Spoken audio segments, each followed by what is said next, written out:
And DJ Shipley, I'm a husband, father, entrepreneur, retired Navy SEAL, business owner, and I'm a knowledge transfer specialist.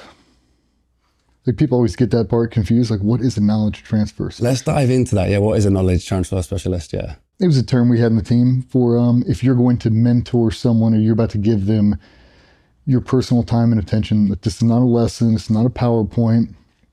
This is something I am deeply passionate about. I'm about to invest some serious time and energy into you. That's a knowledge transfer session. Like, I've spent my entire life, the last decade, cultivating this one thing. I've been polishing this one piece this whole time just to give it to you. And so it's not written down on a Post-it note. It's not sent in an email. It's not a thing you can quantify. This is every ounce of me. I've been pouring this one single thing, and now I'm going to invest all of my time and attention to try to pass it to you. For us, it's almost a rite of passage. When somebody cares enough to give you their undivided attention, it can't just be synopsed in, here's a lesson. Here's me just passing something to you. You know, is it a thing that the military guys that I see on TV and on podcasts are just the really well-spoken ones? Or is communication just a really important thing that you guys have that sort of natural skill to it after the fact that you've been in the military? I couldn't generalize and say everybody's the exact same. For the most part, they are. Most part, the guys are very articulate, they're very passionate, and they really enjoy teaching, even though that's typically not a primary role we get into. But it is because the teams are so small, because special operations is so small. It requires an unconventional touch, and a lot of that it's nonverbal communication. You met Cole today. Me and that dude can have a conversation and never say a spoken word. And we have countless times. Hand to the table and just, we'll get through this. Like, okay? Like, you don't have to say a single thing to me. I know exactly what you're talking about. And a lot of times, because you spend so much time with that group and that community, that's exactly what it is. Like, you can have conversations you could never have with your wife or your best friend or your best friend back home because he has no idea what you're talking about. You can with those guys. You can say anything to them. But a lot of times, because of the culture, the mystique, or the whatever, you don't. The things you should be sharing, you're not. It's a lot of stuff we try to push now is take the time and share it. Share the information. It only translates to every other thing you do. We've spoken so much today about that, you know, the idea of there was a frustration almost when you all eventually came together and started sharing that why haven't we done this in the longest amount, you know, such a long time. So we'll definitely dive into that. One thing I just want to get a little bit of background on, and I obviously, you know, the podcast with Sean Ryan, you went into this in depth, but the childhood, I think there was a few things that stood out to me when listening to that podcast episode was the hero of your father, you know, like this idea that you had in your head of him being this superhero and the way you used to look at him. And I'm just curious as to listening to a little bit more about that relationship, you know, growing up and, you know, looking to your dad and then eventually treading in his footsteps after the fact as well. I think for most people that would have been a negative. For me, it was positive. It's a lot of pressure on a little kid to try to follow in dad's footsteps. If you're a professional athlete, or, I mean, you could think like how hard it has to be David Beckham's son, Michael Jordan's son, right? Like, that's in this community, inside of whatever, inside of the police force, whatever you do, when you follow in your father's footsteps, it's a very hard thing to match up to, especially just, you know, who he was and how I looked at him. It was a hard thing to navigate, but it gave you the motivation when you didn't have it. Like, when you didn't know what to do, when you started losing any kind of motivation, it's like, nope, too important. And it really, for me, it always gave me a gear to shift into. Like, that wasn't the reason, but it was the majority of it. I mean, your entire life, it's kind of been spoon-fed into you. Like, that's what you're going to do. That's what you're going to do. That's what you're going to do. And then when you do it, really limit your options and narrow your focus. As long as I can remember, this has been the only option we've ever truly talked about. Like, really talked about, this is it. So when you get there, it's kind of a surreal experience. Like, being 17 years old and getting off a bus, and now you're going to Navy boot camp, and a couple weeks later, they're shaving your head and you're on the beach in California doing SEAL training. It's very different. Like, my senior year of high school, I spent on the beach with a bunch of guys getting surf tortured. There was something you spoke about, like when you had friends over you would be doing push-ups and competitions and all that kind of stuff. Is that like a culture that your dad fostered, or is that something that was like just in the family? This is what we do. We work out. Is there a specific story that would sort of? I always remember that. I mean, my dad wasn't this physical phenom. I mean, he was big, he was intimidating, he was scary, but he was never the dude who was in the gym 7 days a week and structured diet and all of that. Just that wasn't him. But he enjoyed a good physical challenge, and that was the easiest way to manage a kid with nothing really to do. I lived out in the middle of the country. It was just me and that farm. Had a couple friends who were close by, but nothing. It wasn't like a community of people. Like after you left school, it was just me. And my sister was about 5 years younger than me, so didn't have a lot of people to kind of play with. And he was gone a lot. 250, 300 days out of the year, I mean, he was gone. So it was just me and my mom. So anytime he did come back, anytime there was another figure in and around me, another male, he wanted to breed competition. So the easiest thing to do was to make us go do something. So, you know, we'd run up to him like, hey, we're bored. What do we do? And he's like, let's see who can run down the mailbox the fastest. Ready to go. And we'd sprint. We'd come back. He's like, ooh, pretty close. Let's try it again. It's like, let's see who can pick up that 100-pound bag of feed and run it to the barn and back. Go. And it would just turn into these relay races in a little bit of that competition, but he was really just starving for the attention. It's like, I just want to win, not because I want to win, because I want you to see me win. And a lot of that stuck with me my entire life. It's like, I'm trying to get approval from someone, no matter what I'm doing. And at the end of the day, it's like, is that a good thing or a bad thing? I don't know, but it worked. Like hindsight's always 20/20, but at that moment in my life in the 90s, when you didn't have the internet, you didn't have cable TV out there, we didn't have anything. Like sometimes the only thing you can do is entertain yourself. And I thought being outside and being physical in nature was nothing but a benefit for me. It's really what I needed. Those 250, 300 days that he wasn't there, like what was that work like on the farm? Like, did that foster, you know, like a hustle in you, like understand what true graft is and what hard work was? It did, but those timelines were so hard to manage. And, you know, if you asked him, he'd tell you, I was doing that as young as I can remember. I mean, from sleeping in the barn with animals that just given birth, I mean, all the way through. But I mean, waking up at 4:30, 5 o'clock in the morning and feeding everything we had, from horses to cows. I mean, we had dozens of chickens and geese and ducks, pheasants, quail, guinea hens. I mean, we had everything in between, and they have to get fed every single day, every single night. You got to clean out the pens, and the only time to do it is before you wake up. Every single day, I'm the one doing that. Every day we come home, I'm the one that has to do that. And a lot of it built up a kind of resentment. He'd come home and add a new animal to it. I'm like, man, I just want to skateboard. I just don't want to be tied down to this thing. And I feel like every time you come home with a new creature, I'm the one that has to take care of it. I mean, but it was good though. It taught you a lot about accountability. Like I can't tell you how many times I've messed that whole thing up. Like I got to go pull the eggs and I get lazy and I don't do it for 2 or 3 days. And he'd make me go sell them in the neighborhood. And, you know, it's all good things because it's an intimidating thing for a 6-7-year-old kid to go knocking door to door trying to sell eggs. One of them happened to be one of my teachers. And I let those eggs sit too long. And she cracked one open and a baby chicken fell out of it. Called the old man and, you be getting the eggs every day? Yeah. Well, so-and-so just called me like, oh, shit.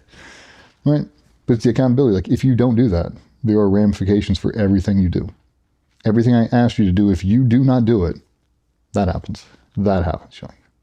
And a lot of it you can't appreciate until you get older and you look back on it like, whether those were purposeful messages or not, or just, you know, happenstance. Like, everything happened for a reason. Now I can appreciate it that much more.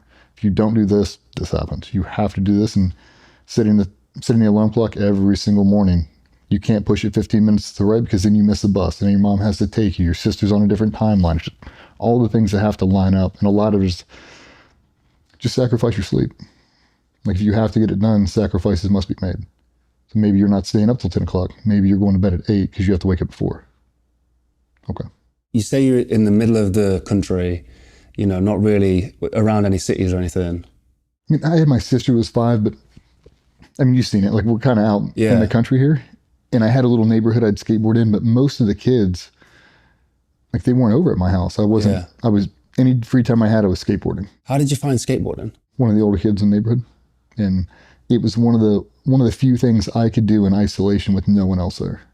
I didn't need you to take me to practice. I didn't need you to do anything for me. I could just sit out there, and I love the repetition of it, because I'm not a good student by nature. I need endless repetition over and over and over. And I can remember being young, way too young to be doing this.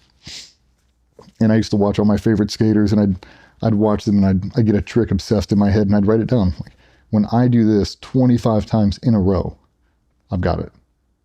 I'd get to 23, miss 24. Start over and over and over again. Just that repetitive nature. When you finally get it, and like, now I have it. It's like, I'm not very good, but I am consistent. I'm not going to be the best. Not going to happen, but I will be consistent. And the tricks that I can do, I'll do every time. Like, when I go 10 out of 10, it builds a confidence you just can't ignore. Like, I know I can hit that. You sure? Because I put in all the reps. And, I don't know if that was part of my childhood or just part of the stuff I kind of stole from the old man, but, it's, did you exhaust all the resources? Like, I've done everything I could. It's not for a lack of effort. If I didn't make it, I'm just not good enough. I need more time. It's not for a half-ass attempt. Like, I've exhausted all resources to be as good at that one thing as I possibly can, and I'm just not there yet. What was the reasoning for not going down the skateboard path versus the military? He kicked me out of the house, essentially. And he told you that was a line to not cross? Yeah, I mean, he didn't like the skateboard thing anyway. I loved it because it was the only thing I could do that wasn't being a Navy SEAL, right? So it gave me a freedom. It gave me a creative outlook where I could do whatever I wanted to. I could be whoever I wanted to. I could listen to whatever music I wanted to, and I could just zen out, and I would. I have ADHD, never took medication for it, and it wasn't until I found skateboarding where I realized, like, this can be a superpower. Like, I can't apply this to anything else, but I can do it for this. Like, I can predict my future. I can read lines that nobody else can see, and I'm passionate about this one thing, and if I can figure out how to compartmentalize and package this passion for this one thing and make that a universal, I'm on to something magical here. I just never really had the opportunity to do it. It wasn't until I got in the teams that I realized that. Like, school was very hard for me. Math was terrible for me. I'm really good at writing, creative writing, stuff like that. I can pull that off really well. I'm good at history, but I hate math. And overall, I hated school. I never wanted to be there, never had a passion for it. And skateboarding was really the thing that kind of sent me over the edge. That's what I wanted to do.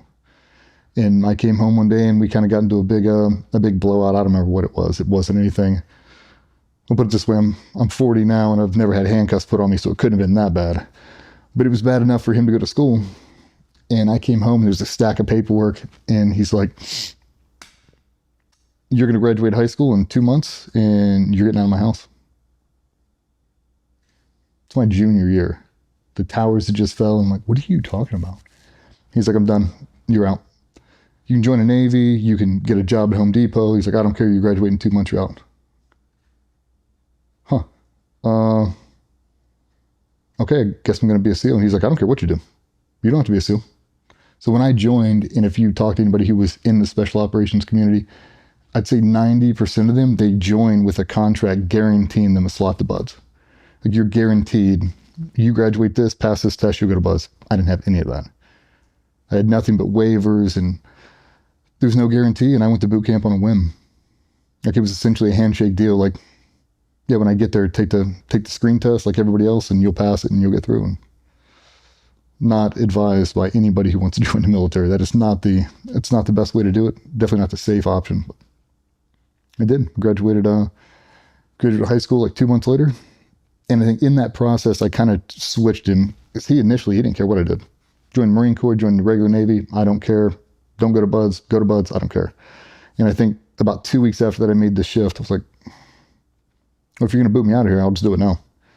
Like, I wanted to go to San Diego. I wanted to try to be a skateboarder. If you're not going to let me do that, then I'll just be a SEAL. Like, that was essentially my fallback plan.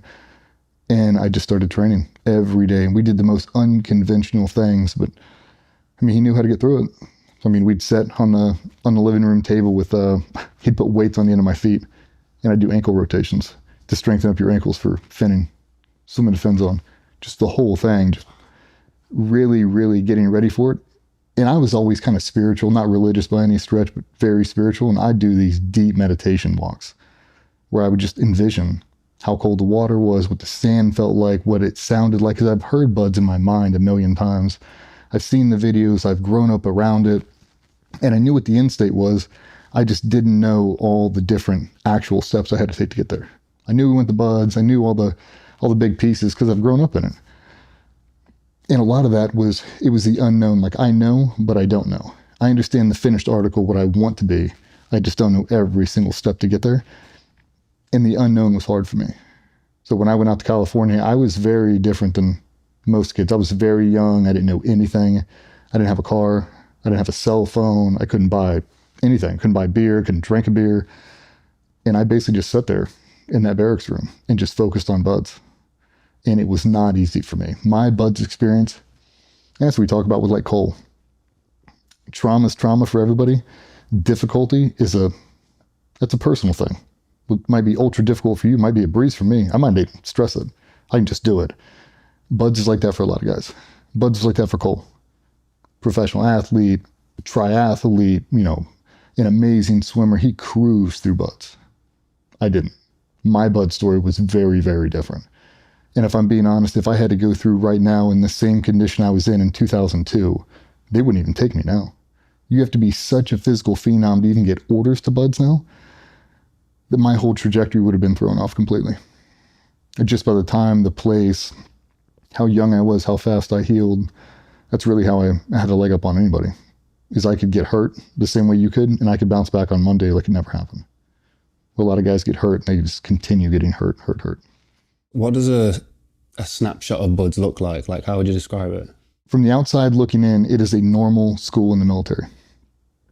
They have a start time, they have an end time, they feed you 3 times a day. They have cadre that go home to their wives every night. I mean, it's a normal Navy school, but from the hours they have you, it doesn't feel that way. It feels like you're on an island they control. They control the weather, they control the tides, the sunset, they control it all. And whatever they want to have happen, it happens. So you'll wake up at 4 a.m. will be your first muster. You'll go do we'll call it a circle PT, basically out on a grinder, big flat top of pavement. The whole class will run in there. You have to run everywhere you go. You can't walk while you're in buds. You're always jogging no matter what. They catch you walking, it gets pretty bad. So you'll run in, you all get in formation, screaming, hooting and hollering, and some freak will walk out of that building, sipping a cup of coffee, and he's a physical phenom. At whatever it is he's about to do, he's the best at. I mean, we have instructors that can knock out sets of 40, 50 pull-ups, and I know people are like, no, you can't. There are people in that organization that will knock out sets of 25 and hang from one arm and wait for you to quit and just continue doing that cycle. They'll do 1,000 8-count bodybuilders, continuous, nonstop, 1,000 4-count flutter kicks, and they'll just drink coffee and talk shit while they do it. They're on a different level, and it's because they understand the process and they're not doing it every single day. So when they go on these runs, they'll get the fastest dude to set the pace, and he'll go down that beach at, 5.5 minute mile and cruise it the entire way. And you're blowing snot trying to catch up to him, and it looks like it's effortless. So they have this Herculean approach that you'll never be able to get there. You'll never be able to chase him. You're chasing greatness all day long is what it feels like. And then I understand the reality. Like, I know exactly what happens at the end of this course. I know exactly how that guy really is because I've got to see it. All these other guys haven't. I was like, it's not putting on a show, and in the moment, you never get to think that, like, I know this guy. Because a lot of the instructors I actually did know. They grew up with my dad, and I knew exactly who they were, but it's so different when you're in the moment. It's like, I can't say your name. I can't ask you a question. I am just stuck in this. And that goes on and on. You basically go from meal to meal, and the evolutions get harder, the times get faster, the push-ups increase, the pull-ups increase, the runs increase, and times get faster. So the whole time you're going through, you're getting more broken down, but you're getting faster and stronger, and they're showing it. So all the standards increase, which you could get away with 3 weeks ago, you can't get away with now. Now it's exponentially harder. And basically do that for, and how long the process is now?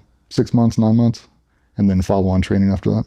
So then what was your first experience at war like? Like, is there a long gap between that training and it's about a 2-year cycle. I came in 2002, did my initial block of training, came through. They let us volunteer. So we had an opportunity to check into a team early and get right into a platoon and go to Iraq early. Iraq had just kicked off, so we were just trying to rush to get in Iraq. And we didn't hear much. Like, my dad was already retired out, so we didn't get to hear about all the daily fighting and what it was really like. So a lot of it was hearsay. A lot of it was just on the news. Or you talk to cadre, the new bud instructors that just came back from Iraq or Afghanistan, so they were like the new hotness. They'd walk around the compound, you just look at them. Dude, he just came back from Iraq. You know what I mean? It's like they always had this air of mystique to them.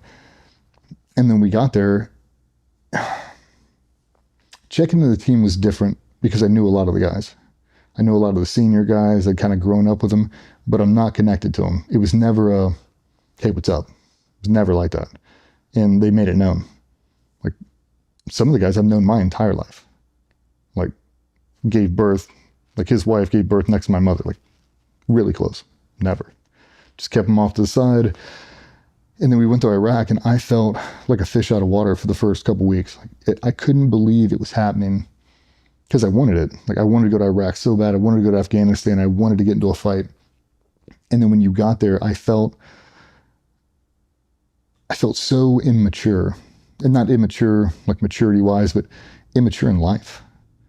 Like, it was hard for me to wrap my head around, because you'd hear all this stuff on the news about WMDs and oil and all of this, and, you know, all this negative spin they would put on it, and none of that mattered. None of it mattered. Your political views don't matter. Your religion doesn't matter. Your race, color, creed doesn't matter. These dudes are trying to kill your ass all fucking day. And it was. And a lot of it, you felt helpless because you would just drive these routes trying to get from base to base, and you would just see this wreckage on the side of the road. It's just, there's no way anybody survived that. Not a chance. And you're just waiting. So a lot of it, you get on these roads and you'd be on a breath hold, man, as long as you could go, and you're just, I mean, we had one where you'd have these huge convoys we'd be driving, and you got the bridge you drive under, and these dudes would sit there on the other side of the bridge. So you would, you know, enter on the left side or enter on the right side, you'd come out on the left, and everybody would zigzag because these dudes would sit on top and they'd pull pins on grenades. And as soon as you drove through, they'd launch them, trying to land them inside of your turret. It's like, and there's just people up there the whole time. So there's nothing you can do. You can't just shoot them. They're not brandishing anything. You're just waiting for a tink, tink, and that's it. So every time you drive on them, you're just looking at these people, like waiting for something to lob over, and just, oh God. And you'd hear explosions in the distance or up in front of you or behind you. And you're like, oh my God, when is it going to happen? And because of the quarantine and the lockdown, they had everybody on. I mean, we went weeks. You wouldn't see anybody. You know, we'd do daytime patrol. You'd see everybody out. And then as soon as the sun would set, ghost town. I mean, nobody. We went out dozens of times. I never saw anybody. Never. You're like, what is going on here? Like, is there anybody even here? And then all of a sudden, sure as shit, you got to give them time. Now they all start to come out. It's like, oh, okay. Like, this is real. These people are actually trying to kill us all. And it doesn't matter why you're here. Like, you're here to try to liberate people. You're here to try to make the country. Doesn't matter. They don't care. And once you kind of get over that, you realize that it doesn't matter why you're here. You're here and you're going to stay here, and you got to finish this entire job, and you got to be as safe as possible.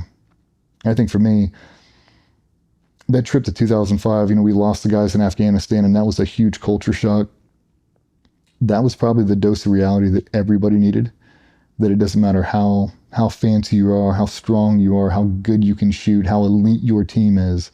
If you never get a chance to fight, it doesn't matter. It doesn't matter how many kids you have. It doesn't matter how beautiful your wife is. Gone in an instant. And that reality is really what I needed. The only thing that's going to protect me is, have I exhausted all my resources? Have I spent every single minute training as hard as I can? Have everybody here trained as hard as they could? And if not, why not? Do you not understand the reality? Or have you lost sight of it? And a lot of that, back in the day, we'd lose sight. I lost sight countless times. Drinking, fighting, doing stuff we shouldn't have been doing, not being a professional.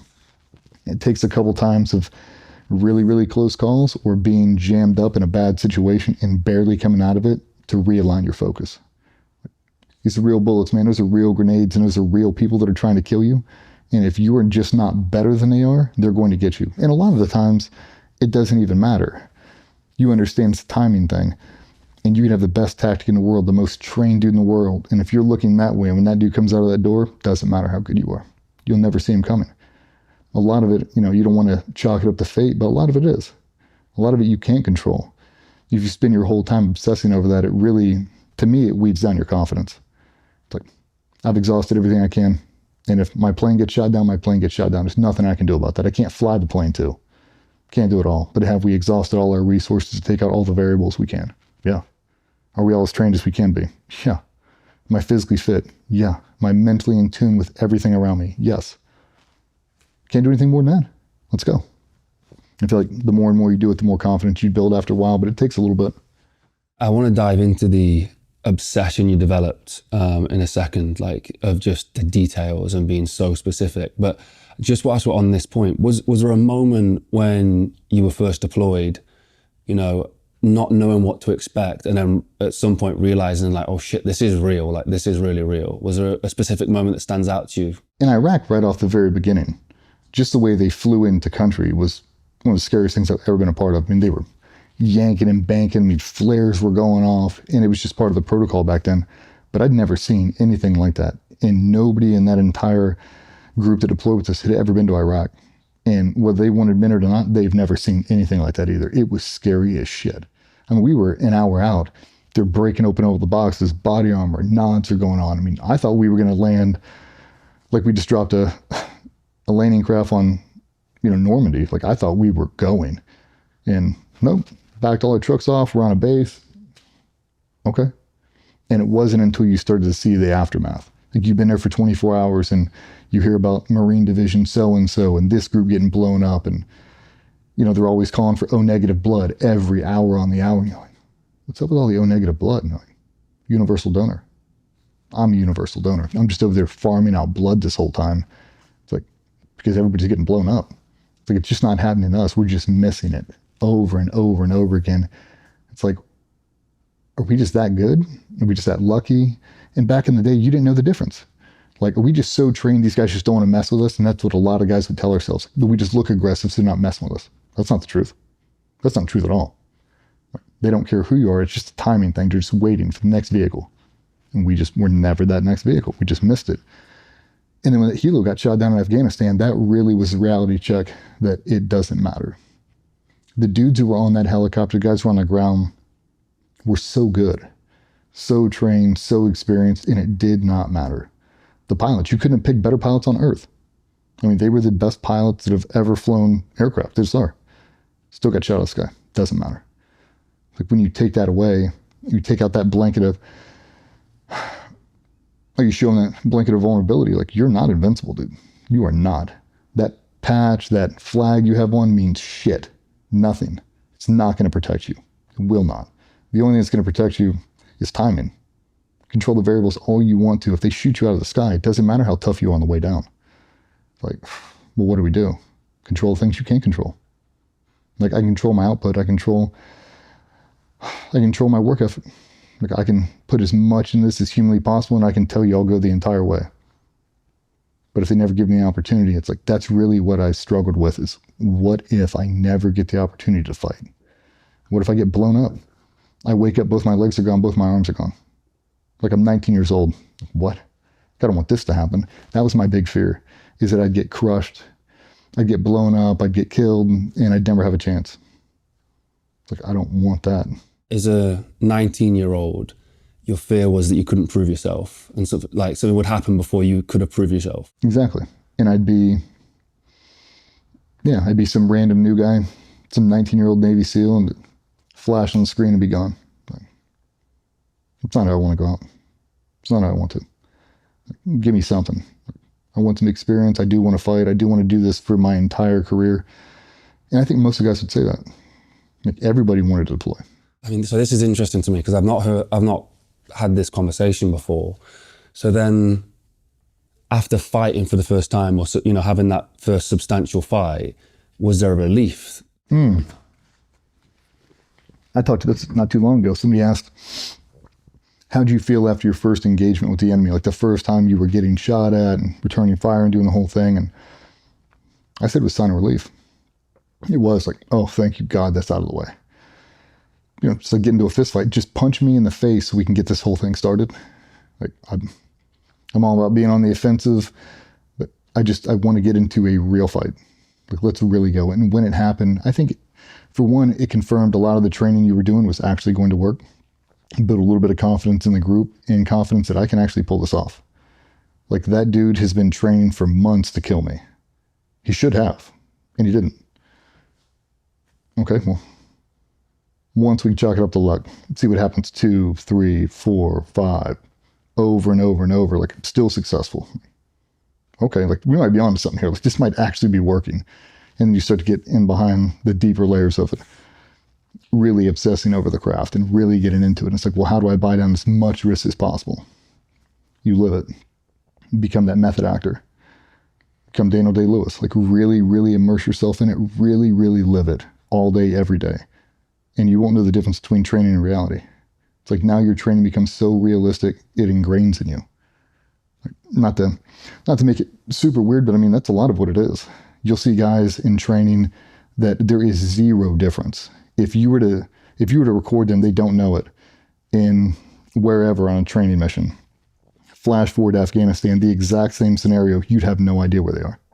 It looks the exact same. The mannerisms are the same. If it's a paint round going by them, like a paintball or an actual AK-40, their body change doesn't. It's the exact same. The reactions are the exact same because in their mind, it's all real. It's like when you do that, it telegraphs a positive body language you can't unsee. Once you see it, that's what everybody needs to see, exactly what he's going to do for real. And then when you see it in real time, you're like, I've seen that 55 times. I already know what this is. I already know exactly what he's going to do now. And they will.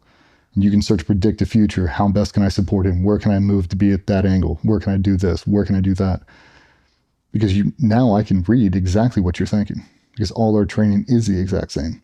So when I look 30 feet down the hallway and I see you doing something, I know exactly what you're thinking. I know because I've seen it 1,000 times. I hope you're enjoying today's episode so far. It was sponsored and powered by Huel, a quick, affordable, nutritionally complete source of food that has absolutely changed my life. As you guys know, for the past few years, I've been drinking Huel, and this trip was no different. We drove 3,000 miles around America, filming 6 interviews, running around 100 miles, and lifting over 100 kilos as well as we did those miles. And all of it was powered by Huel Black Edition, which is now available in the US. If you want to find out more about Huel, go to the link in the description where you can get exclusive offers. Let's dive back into the episode. You know, when you started to get into the obsession and you were really like deep into it, like it was just everything. The switch was on. You know, we talked about the switch earlier today, but the switch was on at all times, 100% of the time. When you was in those training moments and maybe, you know, one of your brothers beside you got shot with a paintball, or you got shot with a paintball, what was that like when you were really fully switched on? Like, did it mean something to you to see someone get hit or you get hit? Or not like that. A lot of it was a realization, like some of the stuff we talk about now is people take the paint rounds, the training rounds, like they're paintballs. Brush it off, I'll wash my pants. It's not how it is in reality. And for the people that haven't seen it, you have to educate them. It's like, hey, that's a pretty good run. Like, anybody get hit? Yeah, I got shot twice. I got shot. You got shot. 6 dudes took rounds? Where? Oh, I took one through the elbow, took one to the thigh, took one high in the hip. Let's talk about that. Actually looks like you just took an AK-47 from 12 feet in the crook of your arm. The chances you ever bending that arm again, 1,000,000,000 to 1. Chances you ever deploying again, 1,000,000,000 to 1. Like, dishes are done with you, my friend. Like, you're not just brushing that off. It's like you just got shot high in the femur. Like, femur shattered, you're not moving. Take 3 guys to carry you. You're 260. Takes 3 guys to carry you now. 3 guys out of the fight. The whole thing just starts to compound on itself. It's like, now think about you actually coming back. See, you make a full recovery. How are you going to be holding up mentally? Not very good. The last time you did this thing, you got shot with an AK round, almost died. That's a very hard thing to come back from. You ask the guys that have been shot, like Craighead and some of these guys, it's a hard thing to come back from. It's no different than a parachute malfunction. As soon as you have a bad cutaway, get right back up and do another one. If not, you're just going to sit there and relive that memory over and over and over again. Training's the same way. You make it the same way, and we'd spin up on some of these training ops, and they're sketchy. They're really sketchy. And you're trying to solve the problem. You're like, I don't think I don't see a way of us making this. It's like now you have to sit there with that realization, just play it over in your mind. You're like, got to be a way, got to be a way, got to be faster, got to be this, got to be that. And you start to just chew away at the problem over and over. But it is like you come home and, I mean, I've taken paint rounds in the face before, and you come home and you've got some big burr, some big gash on the side of your face, and the wife's like, what happened? Like, I took a paint round. Then you're in there thinking about the reality of it. I'm not coming home from that one. I'm not. I mean, the role players play a very realistic role, and that dude would have shot me right in the face. And I trained my ass off. Just, it's the nature of the beast, man. When you get grown people that are pointing machine guns at each other, shooting in close proximity, the chance of you getting hit are pretty high. Like, all the little pieces have to come in to make that job as safe as possible, and it's going to be very unconventional. Don't be running around with your boots bloused. It's not the way it's going to be. And I think that was the importance of the training. Like, once you saw it, like once you got there and you saw the older guys, the more senior guys, and you saw their routine, you saw what they did, it was so methodical. Everything they did, the methodology behind training was so different than I had ever seen before. And it only made sense when you heard it. You're like, okay, yeah, they're not training to shoot paper targets. They're not.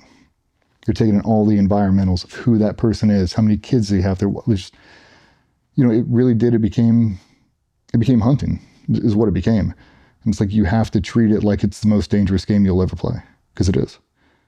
Like the quote from Hemingway, it's what it is, man. The hunting of man. You hunt armed men long enough and enjoy it, you'll never care for anything else thereafter. That's the truth. There's a lot of pressure on you to do it over and over again. My hardest thing was coming back and convincing her that it wasn't going to happen to me. Because once you've lived through it once, I mean, she's already a Gold Star wife. She's already lived through this nightmare. And I just keep deploying over and over and over. And, she hears the wives talk. They do.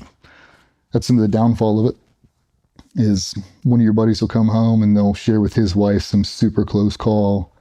She tells your wife, she's like, how's DJ holding up? Like, what? She's like, oh, I heard about this. She's like, I didn't hear about that. Next thing you know, the whole thing. Why didn't you tell me? Nothing to tell you. Why would I tell you that? Try to worry you? No, you tell her it's dead. There's nothing going on here. It's boring. You're still going out. You just don't tell her. Like, if you're going to get a bad phone call, I want it to come out of nowhere. Not, hey, we're going out every night. It's the best time of my whole life. Oh my God.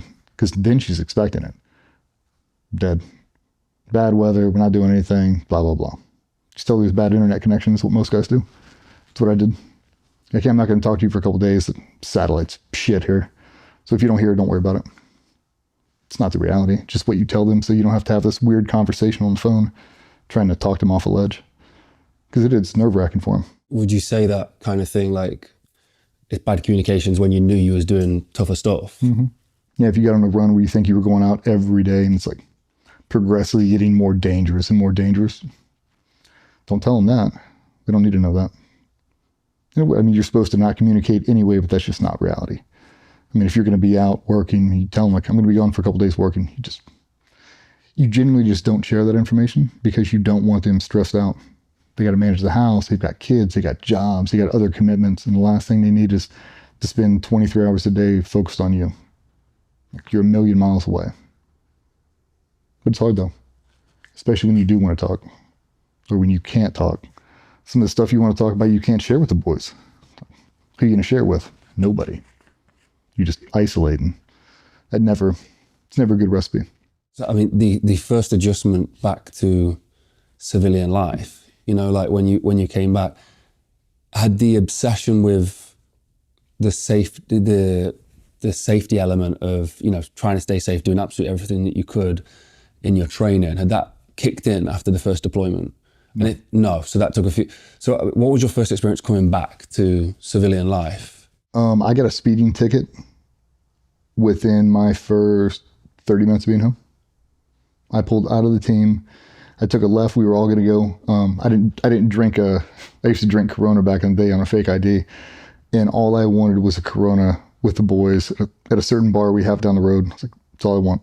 So we went to Germany for a couple weeks. Like, get a beer. I'm like, nope. I'm waiting till we get stateside, get a Corona. I'll be good. That's all I wanted. I pulled out of the team, took a left and started hauling ass down the road. And I don't know what was going on. I disregarded everything. And maybe that's just an immaturity thing. But there are no red lights in Iraq. There's no yield. There's no stop. There's whatever you want to do, whatever you have to do. If cars are in your way, you push them off the road. If they're not pushing off the road, you put them off the road, right? So for me, I came around and cars are braking. I'm in the median and like I'm blowing through. It's a hard stop at a red, and I blow through the red light. And before I know it, I mean, I've only gone 3 miles, get pulled over. I forget what I was doing. Just call it 70 and a 45. He's like, "What the f are you doing?" I'm not going to make an excuse right now. I'm just going to tell you, I just came off a plane from Iraq 30 minutes ago, and it's my first time driving in the last 6 months on a road with actual lights on it. I apologize. If I remember correctly, he was a former Marine, and he cut me some slack and let me go, and he's like, "We are not in Iraq anymore, dude. Like, you got to be able to power it down." I mean, I remember just sitting there, like, just taking in all the noise and all the people and all the bullshit, and you kind of just look back at them, and you hear what they're talking about, you see what they're talking about, and it's hard to relate to them. Like, it's hard for me to sit back here and hear you complain about that when you have no idea what's happening overseas. I'm not even talking about the Iraqi people. I'm talking about Marines that are just getting decimated right now, so you can sit here and talk shit about our president. Like, for me, it infuriated me. It doesn't matter who's in the office right now. We're in that country right now, and they're actively trying to kill us all. And we're only here so you can sit here and talk that nonsense. Like, I don't know, for me, it made me super proud to be a patriot. Like, I think when I came back from that, I was really bitten by the bug. Like, I've never been more proud to be a patriot than after I came back from that first tour. Because then I saw it. I saw how far people would go for freedom. Like, there were some people that stopped what they were doing and joined the military who had no business joining the military. Some super high level people with some really diverse educations that could have made a shit ton of money, stopped what they were doing and joined the Army, joined the Marine Corps, joined the Navy to go serve. And I thought it was the coolest thing I've ever seen. And you get to meet them when you're over there. A normal dude just sitting next to you, and you're like, "You did what?" He's like, "Oh yeah, I did blah, blah, blah, Microsoft, this and that, like VP of so-and-so." What are you doing here? He's like, "I couldn't sit back." He's like, "My father didn't serve. My grandfather didn't serve." He's like, "I am not about to sit back here and let my kids fight this war. I'm not doing that." Okay. Like, really set it back in balance, like how far people are willing to go. No, for me, it was a huge honor. I'd say it to everybody. Like, don't thank me for my service. Like, I would have done that shit for free. I loved it. I still do. What was was there a bigger investment in the patriotism? Like, was it 9/11? Was there a specific situation that happened? Yeah, I mean, 9/11 for everybody. I mean, like, when that thing happened, anybody who wasn't beating that war drum immediately just got cast aside. Like, if you're not wearing an American flag, if you're not rocking one off the front of your porch right now, like, what is wrong with you? It became super cool to be patriotic. Every musician was doing it, and it just, I mean, I don't know if you remember that. I mean, we banned at all fast food chains, we stopped calling them French fries for probably a decade because they wouldn't get on board with the Iraq war. We called them freedom fries for a long time. I do remember that, yeah. Mm-hmm. Like, if you're not on board with this, get away from me. You know what I mean? It just showed, like, how far you're willing to go. Like, we did it for you. You guys can come back and help us right now. And for the people that did, our allies, like, there's an unconventional love there that it's hard to express, especially with the UK guys. Like, we love those dudes. They were great, man.